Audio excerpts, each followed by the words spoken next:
C'est un appareil photo, il n'y a pas beaucoup de reviews, alors j'en fais une. Aujourd'hui, je vais vous proposer un appareil que beaucoup de gens connaissent, qui est très réputé et que j'aime beaucoup.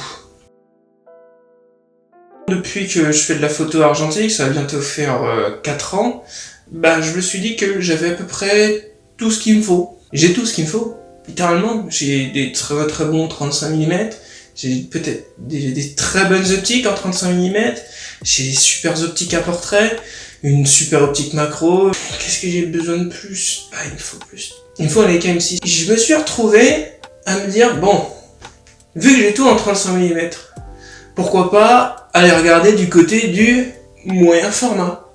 J'ai découvert le moyen format quand j'étais en magasin de photos, j'ai vu plein d'appareils photo moyen format, donc du Blad, beaucoup de Hasselblad, des Mamiya, des Pentax, plein de choses, plein d'appareils différents qui étaient beaux, en bel état, des Fuji 6.9, putain, ça, eux ils sont chouettes. Mais il y a un appareil dont je me rappelle bien, parce que je l'avais trouvé incroyable, par le poids, par la gueule qu'il avait, c'était le Pentax 6.7. Donc c'est de cet appareil dont je vais vous parler. Un beau jour de fin d'août 2024, je me baladais sur le bon coin, non pas en me disant je vais m'acheter un Pentax 6.7, mais en me disant et pourquoi pas de moyen format. Ça faisait longtemps que je regardais le moyen de format, et puis je me disais bon, je vais peut-être investir dans un petit Semflex, qui est un peu comme un relais, bon ça coûte pas cher, c'est bien. Je me suis dit, ils sont difficiles à trouver, ceux qui sont bons sont chers pour ce que c'est, et ils sont pas toujours en très bon état, mécaniquement ça va pas. Je me suis dit, bon, on va investir un peu. Alors je me suis dit, bon, pourquoi pas un relais. Mais j'aimais pas la visée des relais.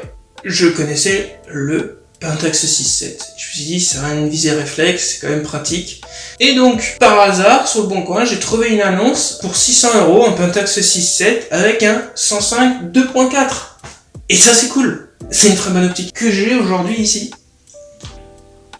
Donc j'ai craqué, je me suis dit pourquoi pas. La personne ne savait pas comment il fonctionnait, la personne ne savait pas s'en servir, et la personne m'avait dit que si je lui posais des questions, il ne pouvait simplement pas me répondre. Donc dans le doute, je lui ai dit écoutez, vous faites à 600, je vous en prends 500. Parce que je ne sais pas s'il fonctionne, et vous ne pouvez pas me répondre. Sachant que 600 balles, je savais que c'était bradé déjà. Et je me retrouve avec cet appareil dans les mains.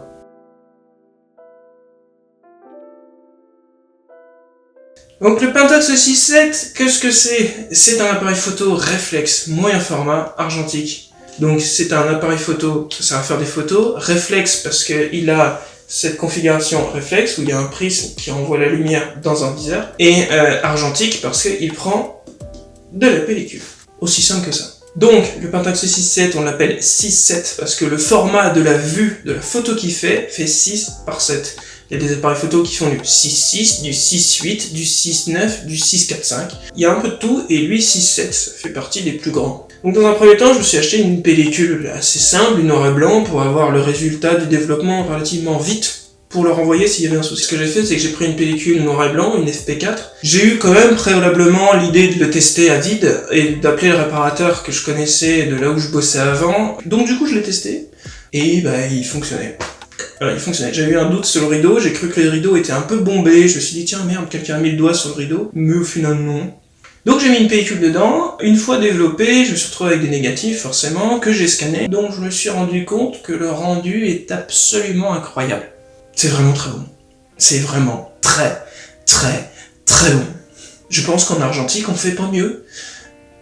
Donc l'optique que j'ai avec, c'est un 105 mm 2.4, les rendus de peau sont chouettes, on se rend compte en fait que c'est pas trop piqué. C'est ça qui est bien, c'est qu'une photo portrait, on voit tous les points noirs, toute la peau d'orange qu'on a quand on a chaud, quand on est fatigué ou juste qu'on prend pas soin de sa peau. C'est chiant quand on le voit de trop. Et c'est bien parce qu'on a un rendu qui est quand même excellent, très piqué, mais qui est pas dur avec la peau, qui est pas dur en portrait. Le réflexe permet quand même d'être un peu plus précis que par exemple du télémétrique pour faire du portrait. Ou de la photo de rue. La visée réflexe de cet appareil est très bonne, donc je n'aimais pas les visées TLR, je trouvais ça joli mais ça ne m'intéressait pas. Et néanmoins, j'ai quand même acheté cette petite chose, et donc ça me permet de faire de la photo en visée poitrine, donc comme un relais. On va enlever le prisme du Pentax qui se trouve ici, voilà, donc le prisme est là, ça va se monter dessus. C'est toute petite charnière métallique, donc faut être assez doux avec. Et après, on va ouvrir cette partie-là. Hop. Ça, c'est la loupe. qu'on utilise pour bien faire sa mise au point. Et à partir de là, on pourra viser de cette manière et à pouvoir faire la mise au point. Sinon, on n'est pas obligé de l'utiliser. On va pouvoir ouvrir cette partie-là et du coup photographier au niveau du buste et pouvoir prendre son temps, et on va avoir vraiment un rendu un peu Rolleiflex, donc tout ce qu'on va retrouver sur des TLR.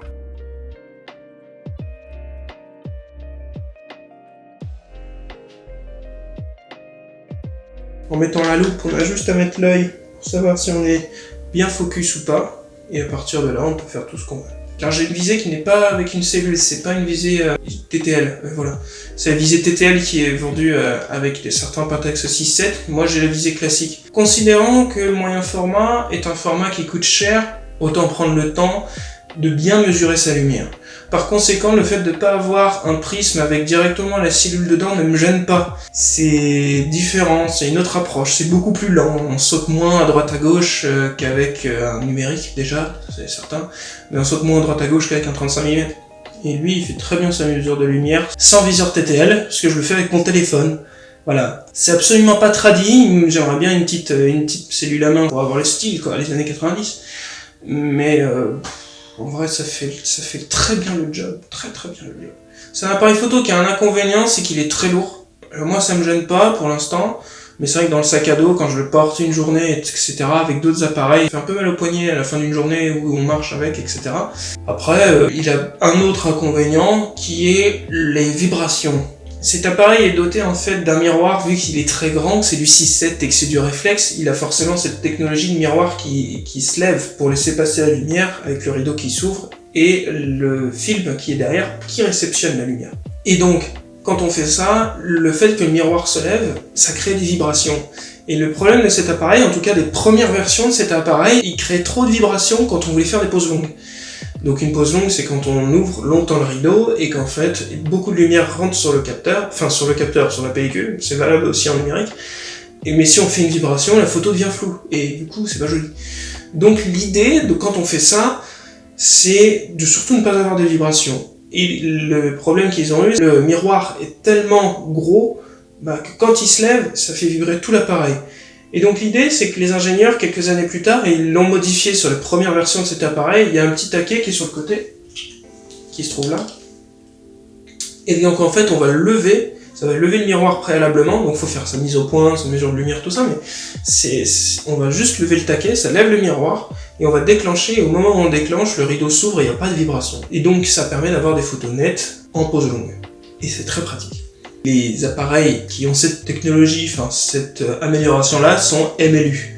Donc, une pellicule, c'est souvent entre 11,50 et peut-être jusqu'à 20 € pour les pellicules les plus chères.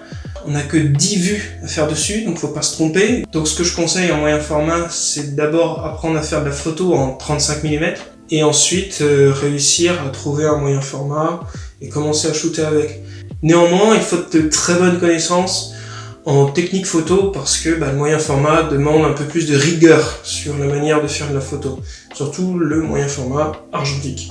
Donc ce que je recommande, le Pentax 6.7, oui, je le recommande, essayez de le trouver à pas trop cher, mais comme d'habitude, comme je dis dans toutes mes vidéos, essayez de le trouver à pas cher, parce que aujourd'hui c'est des appareils qui cotent beaucoup, et vous n'êtes pas à l'abri d'une panne, d'une optique champignonnée, d'une trappe pile avec de la corrosion dedans, ou juste quelqu'un qui l'a bidouillé bêtement avant que vous le receviez et qui ne savait pas très bien faire, qui a démonté et remonté dans le mauvais sens. Donc trouvez-le à pas cher, trouvez-le en bon état, avec une bonne optique. Souvent ils sont vendus avec des 35-3.5, du 90-2.8 ou 105-2.4. Apprenez déjà à bien faire la photo en 35 mm, orientez-vous vers du moyen format. Et encore une dernière chose, c'est que derrière le Pentax 6.7, j'ai aussi un petit projet photo avec ma famille. C'est quelque chose que vous pouvez vraiment orienter au moyen format. C'est des projets peut-être plus intimes, plus perso. Le 35 mm, bon, vous pouvez le faire aussi. Je dis pas que vous pouvez pas le faire en 35 mm, mais le moyen format offre quand même un format qui est peut-être un peu plus poétique, on va dire, de par la taille, de par tout ce côté un petit peu organique qu'il va y avoir, que l'argentique a en général. Donc voilà, qu'est-ce que je peux dire d'autre ? Je vous laisse avec des exemples de photos que j'ai fait avec le Pentax 6.7, pour que vous ayez une idée de ce que ça rend. Je sais pas trop encore, vu que j'ai pas fait les photos, au moment où je tourne la vidéo, je sais pas trop ce que ça donnera. Mais bon, en espérant que ce soit un peu joli quand même, et plutôt sympa. Voilà, bon. Faites de la photo, amusez-vous bien, continuez à faire de l'argentique, et puis abonnez-vous. À très bientôt.